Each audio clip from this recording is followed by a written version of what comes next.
How to find post drafts on Facebook. Start by opening up the Facebook application on your page. You will then be brought to the Facebook homepage.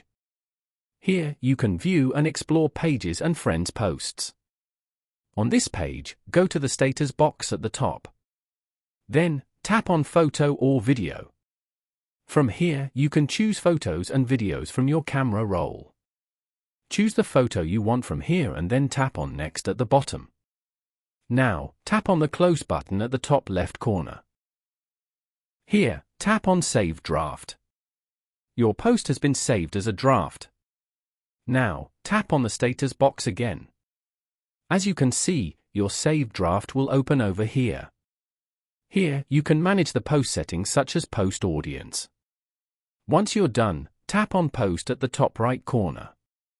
Following these steps, you can easily find post drafts on Facebook.